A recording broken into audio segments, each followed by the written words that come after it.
Hello everyone, welcome back to the water resources engineering और the civil engineering part. सो हमारे पास हमने last class में हम ये डिस्कस कर रहे थे regarding the soil moisture relationship. Soil moisture relationship का जो टॉपिक था हमने स्टार्ट किया था, उसके हमने रिगार्डिंग हमने एक फार्मूला ड्राइव किया था रिगार्डिंग फील्ड कैपेसिटी, और फील्ड कैपेसिटी को किस तरीके से कैलकुलेट किया जाता है वो हमने डिस्कस किया था। एक एग्जाम्पल भी हमने सॉल्व किया था उसके रिगार्डिंग कि किस तरीके से जो फील्ड कैपेसिटीज़ है एंड डिफरेंट मॉइस्चर लेवल अगर हमें दिया हुआ है तो किस तरीके से कैलकुलेट किया जाता है। ऐसे क्वेश्चंस काफ़ी बार क्या एग्जामिनेशन में पूछे जाते हैं। उससे रिलेटेड चलिए एक और कुछ क्वेश्चंस और सॉल्व करते हैं ताकि जो फील्ड कैपेसिटी का जो कॉन्सेप्ट है वो और क्लियर हो सके। चलिए देखते हैं क्वेश्चन। क्वेश्चन है, following data are given.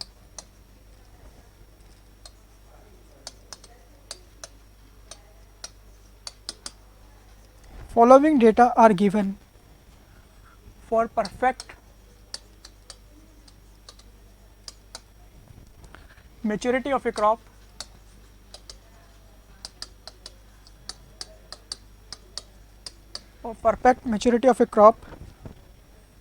field capacity of soil is 30%,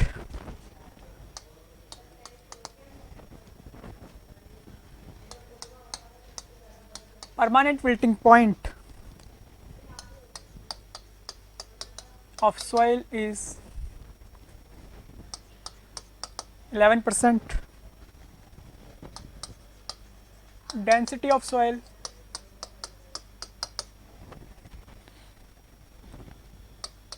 is 130 kg per meter cube, effective depth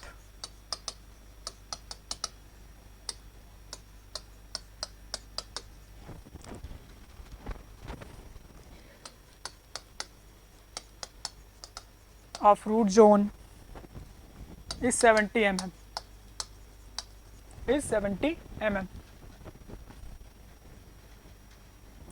700 mm is given.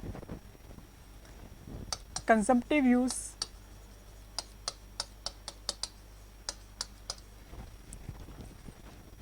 of water by the crop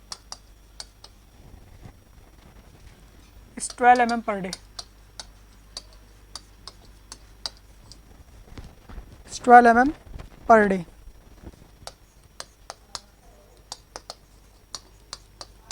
If water application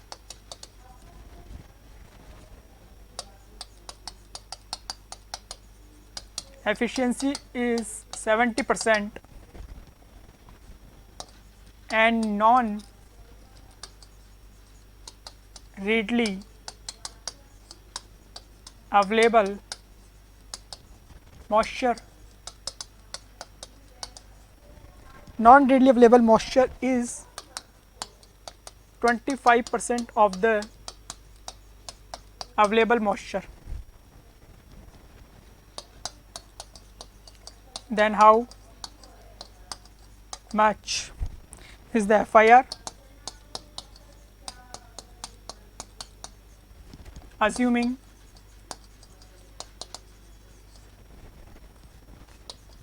leaching requirement is equal to 0 and effective rainfall is also 0.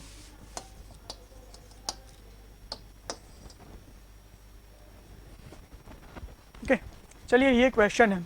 Last question में हमने discuss किया था कि किस तरीके से हम जो फ्रिक्वेंसी ऑफ इरीगेशन है उसकी वैल्यू को कैलकुलेट करते हैं। फ्रिक्वेंसी ऑफ इरीगेशन जब हम क्या कर लेते हैं, total depth of amount of water हम कैलकुलेट कर लेते हैं। Total depth of amount of water calculate division by consumptive use. Consumptive use क्या है, जो plants per day water use कर रहा है, जो हमारे रूट जोन में जो total depth of amount of water है वो कितना पर डे एक्सट्रैक्ट कर रहा है वहाँ से, उसको ही बोला जाता है कंजम्पटिव यूज़ हमारे पास। अब इस क्वेश्चन में डिफरेंट क्या है, पिछले वाले क्वेश्चन लास्ट क्वेश्चन हमने किया था, यहाँ पर क्या पूछ रहा है आपसे, अब FIR की वैल्यू। FIR मतलब फ्रिक्वेंसी जो हमारे पास है, फील्ड इरीगेशन रिक्वायरमेंट थी, जो हमने डिफरेंट इरीगेशन रिक्वायरमेंट्स हमने पढ़ी थी, consumptive irrigation requirement CIR, NIR, FIR and GIR, उसी के रिगार्डिंग ये क्वेश्चन पूछा गया है। अब इस क्वेश्चन को किस तरीके से सॉल्व करते हैं, देखिए वापस से हमारे पास क्या है, फ्रीक्वेंसी ऑफ एलिगेशन तक तो प्रोसेस बिल्कुल सेम ही है, उसके बाद में चेंज हो रहा है। बट यहाँ पर अब एक चीज़ क्या है, यहाँ पर लास्ट टाइम तो हमारे पास क्या था, OMC को जो लेवल डिफाइन कर फाइंड आउट करना था, वहाँ पर दिया था रीडली अवेलेबल मॉइस्चर, RAM की वैल्यू गिवन की हुई थी। यहाँ पर गिवन की हुई है नॉन RAM की वैल्यू, मतलब NRM की value given, non readily available moisture. हमने डिस्कस किया था कि ये क्या क्या होता है नॉन रीडली और रीडली अवेलेबल मॉइस्चर। ये क्या सिंपली हमारे पास OMC को लेवल कोड क्या है डिफाइन कर देंगे, तो वहाँ से इसकी वैल्यूज़ को हम कैलकुलेट करेंगे। चलिए कैलकुलेट किस तरीके से सॉल्व करेंगे। सबसे फर्स्ट तो हमारे पास लिख लीजिए कौन कौन सा हमारे पास डेटा जो है गिवन किया हुआ है।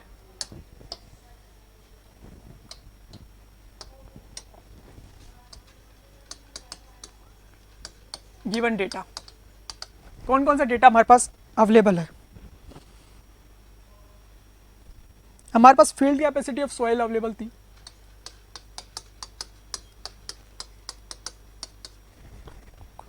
जो कि है 30%। Permanent wilting point of soil ये गिवन किया हुआ था, इट्स 11%। डेंसिटी ऑफ सॉइल हमें गिवन की हुई है, जो गामा ड्राई डेंसिटी हमें निकालनी होती है वो गिवन की हुई 13 kg पर metre cube. Effective depth of root zone D की वैल्यू हमारे पास है 700 mm। Okay, these values are given and CU consumptive use ये गिवन किया हुआ है 12 mm पर डे।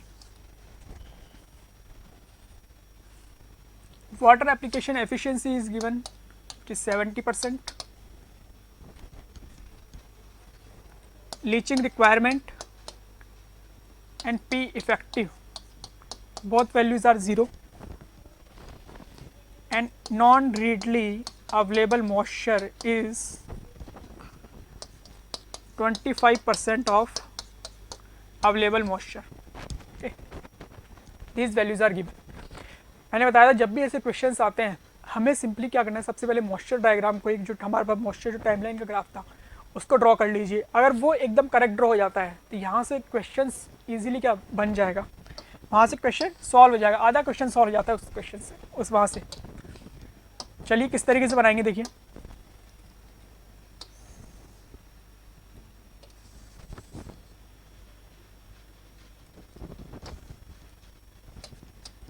ये हमारे पास फील्ड कैपेसिटी, ये हमारा permanent wilting point, and different between both of this is known as available moisture. तो फील्ड कैपेसिटी का जो लेवल है वो हमें गिवन किया हुआ है 30%।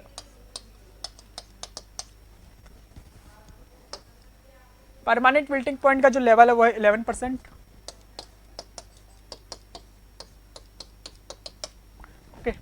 These values are given and difference both of this quantity is known as available moisture.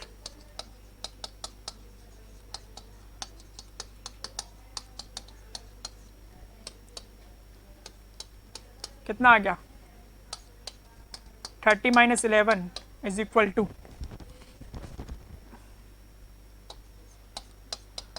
19%। Okay, यहाँ पे निकल गया। अब क्या बोला हुआ है, नॉन अवेलेबल मॉइस्चर का हमें क्या दिया हुआ है, वैल्यू प्रोवाइड की हुई है। तो ये क्या है, हमारा OMC की जो लेवल है उसको डिफाइन करेगा। OMC का लेवल कहाँ पे क्या होता है,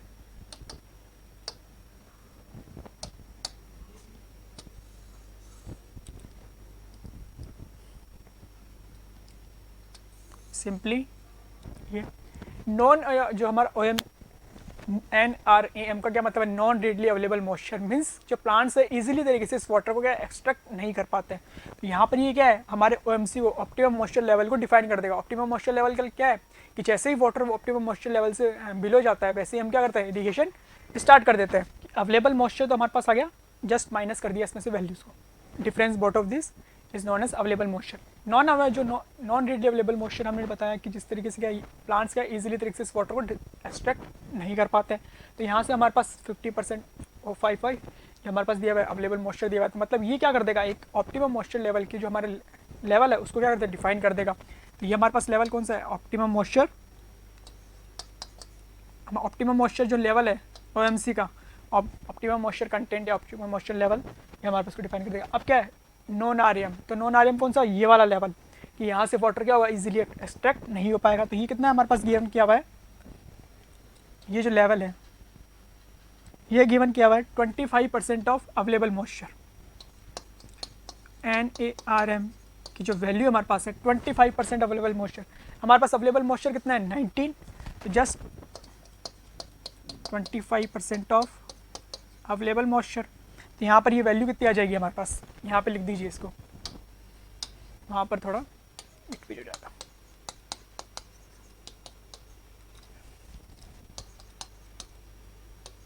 %25 of available moisture means 0.25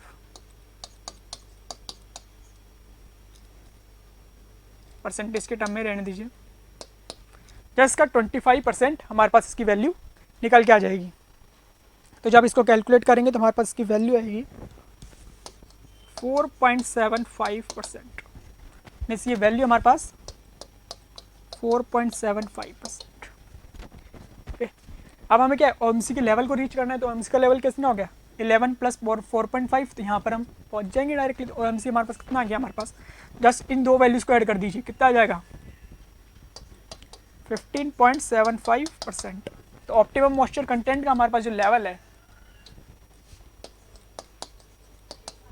वो क्या हो गया, permanent filtering point plus non RM. 11 + 4.75 is equal to 15। याद रखिए यहाँ पर कोई फॉर्मूला नहीं है, ये सिंपली कि जो PW पर और NaRm को जोड़ दिया हमने कि डायरेक्टली फिर ऑप्टिमम मॉइस्चर लेवल तक पहुँच गए। कभी कभी क्या होता है, ये वैल्यूज़ गिवन होती है अवेलेबल, जो रीडली अवेलेबल मॉइस्चर की वैल्यू, रीडली अवेलेबल मॉइस्चर की वैल्यू अगर गिवन होगी तो वहाँ से हम माइनस करके OMC तक पहुँचेंगे। ओके, तो यहाँ पर आप कॉन्सेप्ट को समझिए, यहाँ पर कोई फॉर्मूला हम अप्लाई नहीं कर रहे हैं कि ये कोई फॉर्मूला है ये हमेशा अप्लाई होगा। ऑप्टिमम मॉइस्चर कंटेंट का कोई फॉर्मूला नहीं है, ये एक लेवल है जो कि क्या है, डिफरेंट पार्ट्स को क्या कर रहा है, उसको डिफ्रेंशिएट कर रहा है, जो हमारे अवेलेबल मॉइस्चर है उसको। ओके, तो यहाँ पर किस तरीके से रीच करेंगे, अगर ये हमारे पास NaRm है तो जैसे से बाहर प्लस कर दीजिए, अगर Rm गिवन है तो माइनस कर दीजिए फील्ड कैपेसिटी में। ओके, तो ये हमारे पास लास्ट टाइम हमने क्या किया था, फील्ड कैपेसिटी में माइनस किया था, तो हम OMC के लेवल को रीच कर गए थे। तो यहाँ हमारे पास अब फील्ड कैपेसिटी पता है, हमें OMC का लेवल पता है, तो हम क्या कर सकते हैं, डेप्थ ऑफ वाटर, जो टोटल अमाउंट ऑफ डेप्थ हमें क्या जो रूट जोन को प्रोवाइड करवानी है हमें क्या कैलकुलेट कर सकते हैं इजीली तरीके से। चलिए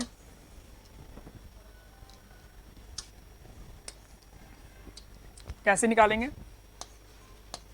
डेप्थ ऑफ वाटर हमारे पास gamma D into D upon जो फॉर्मूला है हमारे पास, इसका वैल्यूज़ हमारे पास जो है कैलकुलेट करने के लिए फील्ड कैपेसिटी और जो रिलेशन है उसके लिए, ये हमारे पास फॉर्मूला था। देखिए यूनिट वेट हमारे पास, ये यूनिट वेट है gamma D and gamma W. Unit weight होता क्या है, यूनिट वेट ये जो गामा डब्ल्यू अगर हम बात करें सिंपली तो उसका यूनिट वेट क्या होता है 9810, जो हमारे पास न्यूटन पर मीटर क्यूब। अब इसी को हम 9.81 किलो न्यूटन पर मीटर क्यूब लिख देते हैं। ये वैल्यू आई कहाँ से, ये अगर हम डेंसिटी जो हमारी वाटर की है जब हम मल्टीप्लाई करते हैं 9.81 से तब आती है। मतलब सिंपली हमारे पास डेंसिटी क्या होती है, डेंसिटी हमारे पास वाटर की kg पर मीटर क्यूब। इसको न्यूटन में कन्वर्ट करने के लिए मल्टीप्लिकेशन करते हैं हम 9.81 का ग्रेविटेशनल एक्सीलरेशन का, तो यहाँ पर ये वैल्यू बनती है 9810। ओके, चाहे कोई सी भी हमारे पास अगर डेंसिटी गिवन हो और उसको न्यूटन में कन्वर्ट करना है तो जस्ट मल्टीप्लाई कर दीजिए 9.81 का। यहाँ पर हमारे पास जो वैल्यू गिवन की हुई है वो डेंसिटी के टर्म्स में गिवन की हुई है। ओके, यहाँ पर वैल्यू गिवन की हुई डेंसिटी के टर्म में गिवन की, वो गिवी है 1300। किसकी गिवन की हुई है, हमारे पास सॉइल की, यहाँ पे पुट कर दीजिए 1300। अब इसको अगर हम अगर कन्वर्ट करना चाहिए 9.81 में, तो डायरेक्ट 9.81 ग्राम हमें मल्टीप्लाई करना पड़ेगा, पर नीचे भी हमें करना पड़ेगा, तो वो फैक्टर आपस में कट जाएगा, तो हमें डायरेक्ट इसको लिखने की ज़रूरत नहीं है, सिंपली जस्ट इसमें डेंसिटी में ही चलने दीजिए। और ये वैल्यू हमारे पास गिवन थी 700 mm, जो डी की वैल्यू थी। Okay, and gamma W, gamma W हमारे पास क्या है,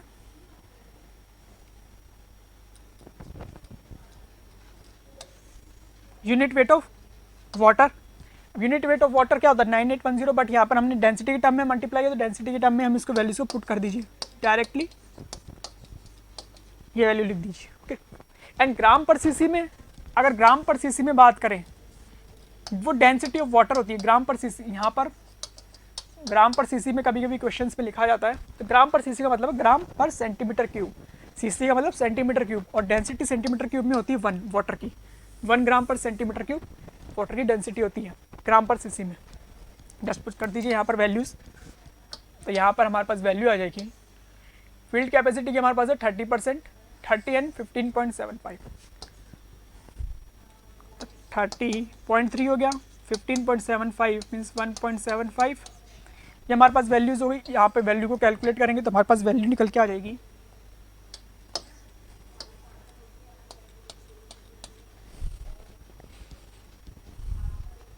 ये आ जाएगी 129.675 mm।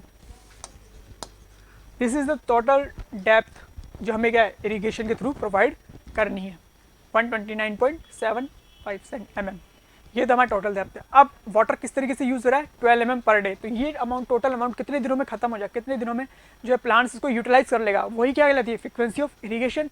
Just calculate the frequency of irrigation, frequency of irrigation, frequency of irrigation हमारी कैसे आ जाएगी 129.75, ये क्या है mm, हमारे पास कंजम्पटिव यूज़ कितना है 12 mm पर डे, तो ये वैल्यू हमारे पास आ जाएगी 10.8 डेज, 10.8 डेज। अगर फ्रीक्वेंसी ऑफ इरिगेशन हमसे पूछता तो मैंने आपको लास्ट क्लास में बताया अगर 10.8 है या 10.9 है, चाहे वैल्यू कुछ भी हो, हमें क्या करनी है जो प्रीवियस वैल्यू है होल नंबर में वो लेनी है, मतलब 10 डेज में लेनी है, क्योंकि हमारी क्या सॉइल वो क्या हमारी जो प्लांट्स रूट्स है वो क्या अदरवाइज ड्राई हो जाएगी अगर आपने 11 ले लिया तो, क्योंकि ये वाटर 10.8 डेज में ही खत्म हो जाएगा। जो 0.2 डेज में जो बचेगा उसके लिए वाटर हमारे पास अवेलेबल नहीं है।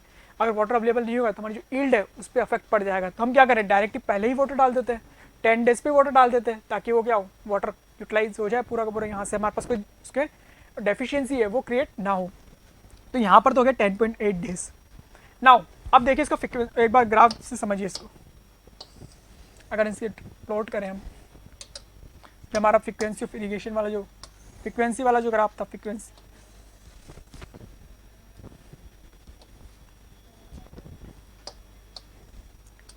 ये हमारी फील्ड कैपेसिटी का, तो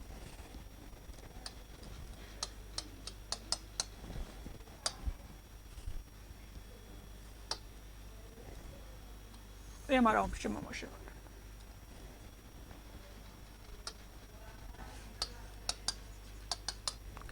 तो क्या आएगा हमारा फील्ड कैपेसिटी, फर्स्ट कंडीशन में हमारा तो वाटर था, फील्ड कैपेसिटी तक था, अब वाटर क्या यूटिलाइज होना स्टार्ट हो गया और टोटल 10.8 डेज में हमारा जो टोटल वाटर है वो क्या हो गया फिनिश हो गया।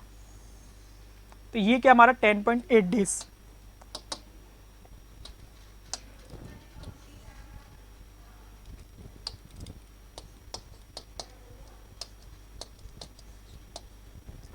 ओके 10.8 डेज का हम क्या कर देंगे वापस से अब इरिगेशन स्टार्ट कर देंगे, वापस से उस वाटर लेवल को फील्ड कैपेसिटी तक क्या कर देंगे हम इंक्रीज कर देंगे। बट हमारे फ्रीक्वेंसी ऑफ इरिगेशन हमें क्या कहता है कि हम क्या करेंगे 10 डेज में अगेन वापस से कर देंगे। क्यों? क्योंकि 10.8 डेज या फिर हमारे पास क्या होल नंबर में करते हैं हम सिंपली। 10.8 डेज का मतलब क्या है, कुछ नहीं है, मतलब ये तो कोई ड्यूरेशन हो गया फिक्स ड्यूरेशन, बट हम क्या करते हैं होल नंबर, जैसे 10 डेज के बाद हम इरिगेशन स्टार्ट कर देंगे। तो 10 डेज में कितना अमाउंट ऑफ वाटर यूज हुआ है एक्चुअली में प्लांट्स, ये वाटर तो 10.8 डेज में खत्म होगा टोटल 126, पर 10 डेज में कितना वाटर यूज़ कर लिया प्लांट्स ने 12 mm पर डे की अगर उसकी जो रेट है वो इस तरीके से, तो 10 डेज में कितना होगा 120 mm per day. Means 10 days में हमारे पास जो वाटर यूटिलाइजेशन है वो कितना होगा 120 mm पर डे। मतलब अगर ये 10.8 डेज है तो मतलब 10 सब तुम्हारा 10 डेज यहाँ पर कहीं लाई कर जाएगा प्रीवियसली, और इस ड्यूरेशन में हमारे पास वाटर क्या हो जाएगा सिंपली कितना ये हो जाएगा 120 days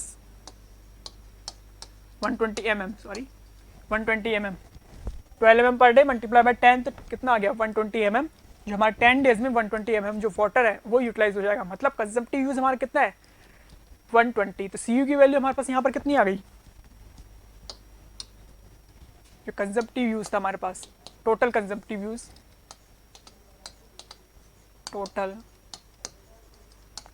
consumptive use of water in 10 days.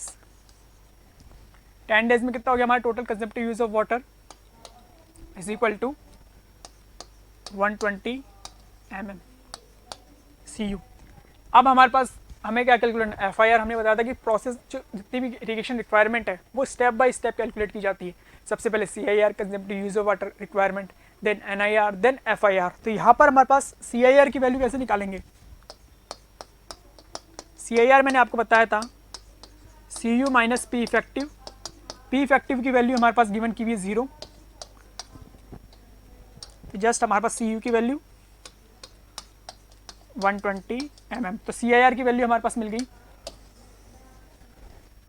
120 mm। Okay, then calculate the NIR value.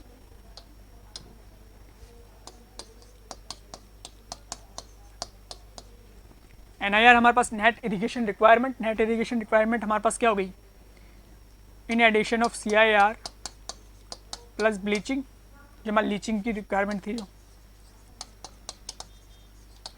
Leaching में हमें रिक्वायरमेंट जो दी हुई है वो है 0, then CIR value is 120 plus हमारे पास CIR की वैल्यू 120 प्लस 0, तो यहाँ पर इसकी वैल्यू भी आ गई 120 mm। Okay, now field irrigation requirement. Field irrigation requirement किस तरीके से, FIR की value is equal to NIR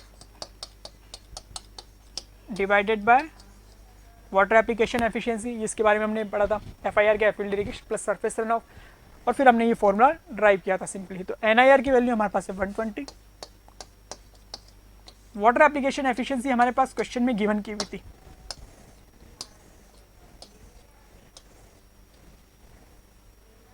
this is the 70% हमें वैल्यू गिवन की हुई, तो जस्ट पुट कर दीजिए।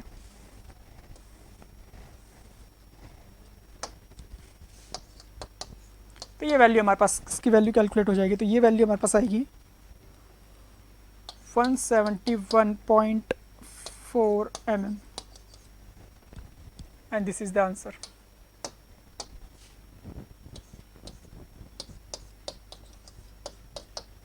यही हमें कैलकुलेट करना था। तो इस तरह के क्वेश्चंस भी पूछे जाते हैं। ओके, देख लीजिए एक बार।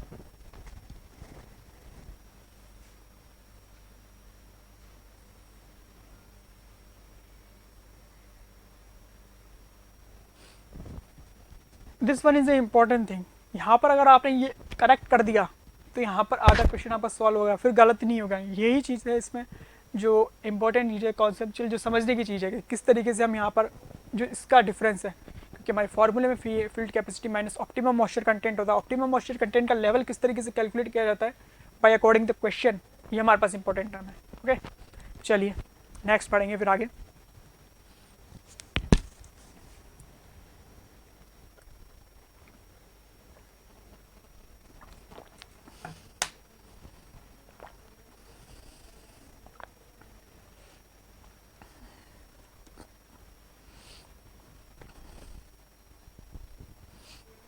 चलिए एक और क्वेश्चन सॉल्व करते हैं।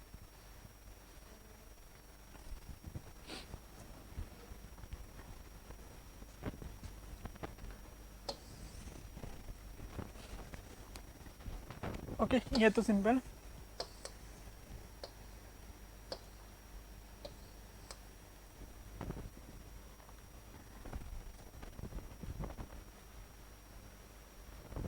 चलिए नेक्स्ट क्वेश्चन सॉल्व करते हैं.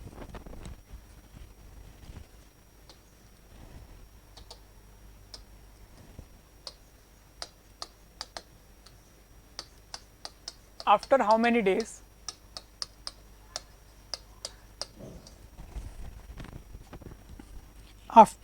days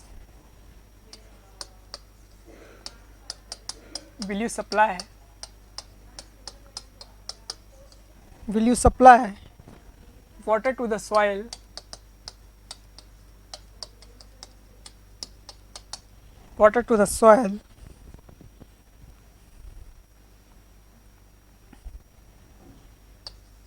order to ensure efficient irrigation.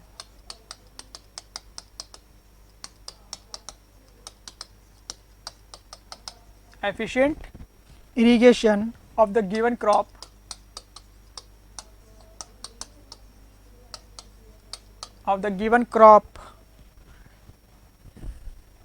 if data is given as field capacity of soil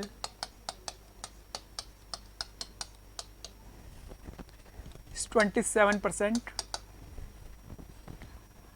permanent wilting point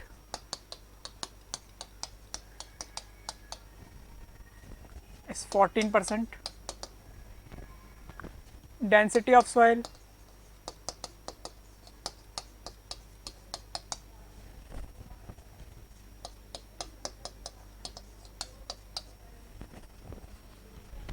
effective depth of root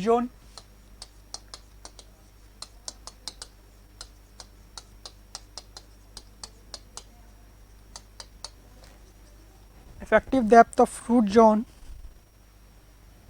is 75 centimeter.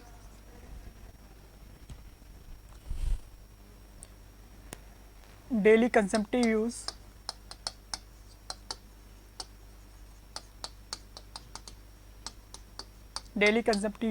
of water by crop is 11 mm.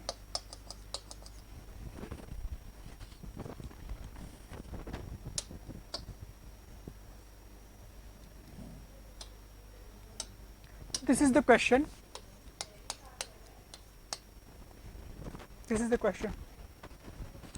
देखिए ये question same तरीके से ही है. Again frequency of irrigation की value calculate करनी है. अब इस क्वेश्चन में देखिए आप डिफरेंस है क्या, मतलब जो प्रीवियस हमने क्वेश्चंस किए और इस क्वेश्चन में है क्या अलग. क्वेश्चन बिल्कुल सेम ही है, सब कुछ डेटा गिवन किया हुआ है और फ्रीक्वेंसी ऑफ इरिगेशन की वैल्यू हमसे पूछ ली. फील्ड कैपेसिटी दी हुई है, परमानेंट फील्डिंग पॉइंट दिया हुआ है, डेंसिटी दी हुई है, इफेक्टिव डेप्थ तो दिया हुआ है, डेली कंसेप्टिव यूज सब कुछ दिया हुआ है. फिर ये अलग क्या है, क्या इसमें कुछ अलग है? चलिए देखते कुछ अलग है क्या इसमें.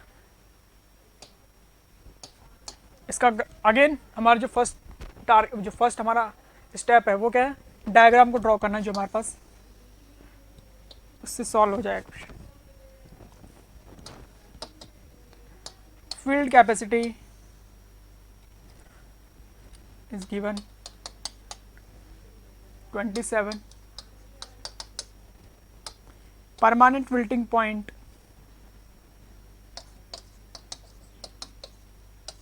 is given is 14%, then available moisture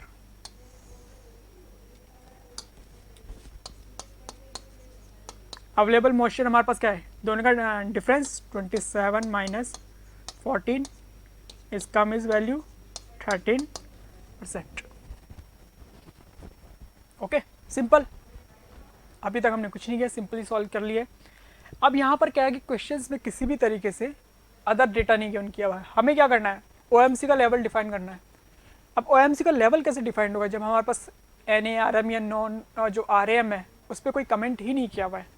question में देखिए किसी भी तरीके से जो हमारे पास readily available moisture, non readily available moisture, उस तरह का कोई भी डेटा गिवन नहीं किया हुआ है, तो यहाँ से हम ऑप्टिमम मॉइस्चर कंटेंट कैसे कैलकुलेट करेंगे. ओके ये क्वेश्चन है. अब यहाँ पर कोई डेटा मिसिंग नहीं है, कहीं ऐसा पता चलेगा आपको इस पर कोई डेटा गिवन नहीं किया हुआ है तो डेटा मिसिंग है, या फिर क्वेश्चन ही गलत रॉन्ग है. ये क्वेश्चन एकदम करेक्ट है, ये एकदम तरीके से करेक्ट है, इसमें कोई भी जो है डेटा गिवन या ऐसी कोई इनसफिशिएंट डेटा नहीं है, ऐसा कुछ भी। देखिए चलो,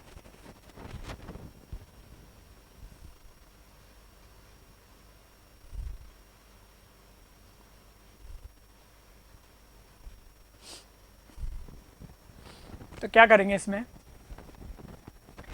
क्या करेंगे हम, अगर ऐसा क्वेश्चन अगर आता है जहाँ पर नॉन रीडली या रीडली अवेलेबल मॉइस्चर पे कोई कमेंट नहीं किया हुआ है, तो वहाँ पर हम क्या अज्यूम कर लेते हैं, जो डेटा है वो अज्यूम कर लेते हैं किस चीज़ का, जो रीडली अवेलेबल मॉइस्चर है, रीडली अवेलेबल मॉइस्चर हम क्या करते हैं अज्यूम कर लेते हैं कि 80% ऑफ अवेलेबल वाटर होता है, सिंपली अवेलेबल या मॉइस्चर जो है हमारा उसका 80% हमारे पास क्या नॉन रीडली अवेलेबल मॉइस्चर है।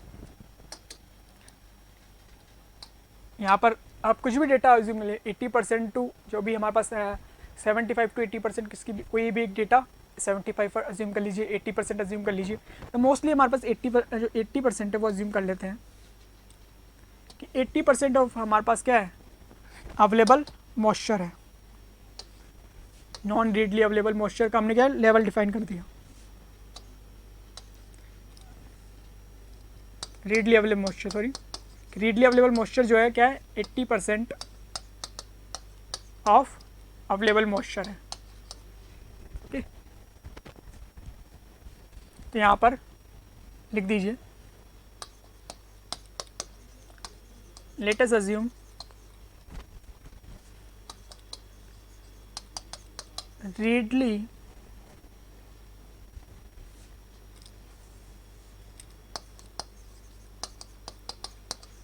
readily available moisture, let us assume readily available moisture is 80% of available moisture। Okay, तो हमारे पास आर की वैल्यू मतलब 80% of available moisture, 80% of just multiply by 13, तो ये हमारे पास वैल्यू निकल के आ जाएगी 10.4%, मीन्स ये वैल्यू 10.4%। अब हमारे ऑप्टिमम मॉइस्चर लेवल का हमें कंटेंट मिल जाएगा इजीली तरीके से, लेवल जो है ऑप्टिमम मॉइस्चर कंटेंट का लेवल इस तरीके से जस्ट फील्ड कैपेसिटी में से माइनस कर दीजिए,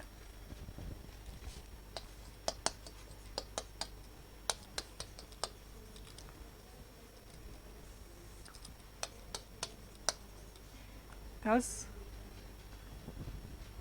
हमारे पास optimum moisture content is equal to field capacity minus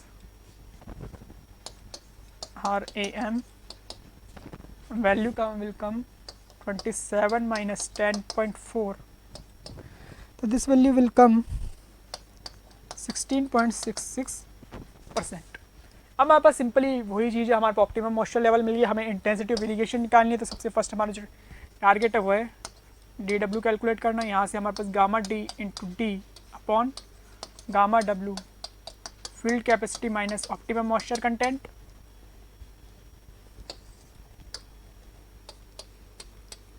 gamma dry, जो ड्राई डेंसिटी हमारे पास जो गिवन की हुई थी वो गिवन की हुई थी। अब यहाँ पर डेंसिटी के टर्म में अगेन मैंने बताया था कि ग्राम पर सीसी में गिवन है, ग्राम पर सेंटीमीटर क्यूब में वैल्यू गिवन की हुई है, वो वैल्यू हमारे पास गिवन की थी 1.5 ग्राम पर सीसी में।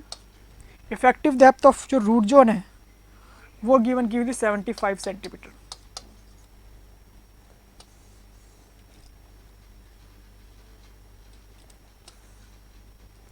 गामा डब्ल्यू कितना हो गया ग्राम पर सीसी के केसेस में 1, फील्ड कैपेसिटी हमारे पास थी 27 मीन्स 0.27 माइनस ये हमारे पास वैल्यू निकल के आ गई OMC की, तो यहाँ पर हमारे पास GW की वैल्यू जब इसको कैलकुलेट करेंगे तो ये वैल्यू हो जाएगी 177 mm, नियरली 177 mm की वैल्यू। अब देन फ्रीक्वेंसी ऑफ इरिगेशन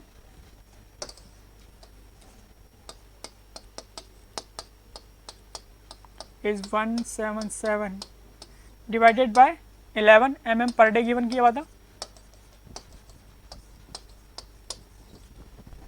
तो यहाँ पर ये वैल्यू आ जाएगी 10.63 डेज, मतलब हम वाटर का प्रोवाइड करवाएंगे 10 डेज के बाद। ओके, तो ये हमारे पास सिंपली वैल्यूज कैलकुलेशन हो गई है, किस तरीके से वैल्यू हम कैलकुलेट करेंगे। तो यहाँ पर चीज़ जो दी हुई थी, यहाँ पर जो इंपॉर्टेंट जो था क्वेश्चन में, क्वेश्चन बिल्कुल सेम है जो हमने फर्स्ट क्वेश्चन किया था फ्रीक्वेंसी ऑफ वेरिएशन निकालने के लिए, कि यहाँ पर जो वैल्यू है कोई वैल्यू आरएम या नॉन आरएम पे कोई कमेंट नहीं किया हुआ था। तो यहाँ पर ये क्वेश्चन इनसफिशिएंट नहीं है, यहाँ पर डेटा इनसफिशिएंट नहीं है। यहाँ पर सिंपली हमें क्या डेटा को एज्यूम कर लेना है जो आरएम का, और उस वैल्यू से फिर कैलकुलेट कर देना है। ओके, चलिए, तो ये तो हमारे पास था जो रिलेशनशिप था, सॉइल मॉइस्चर जो रिलेशनशिप था, किस तरीके से इरीगेशन सॉइल मॉइस्चर में रिलेशन है, उसके बेसिस पे ये क्वेश्चन था, एक टॉपिक था जो ये हमारा यूनिट 2 का ही पार्ट चल रहा है अभी। ओके,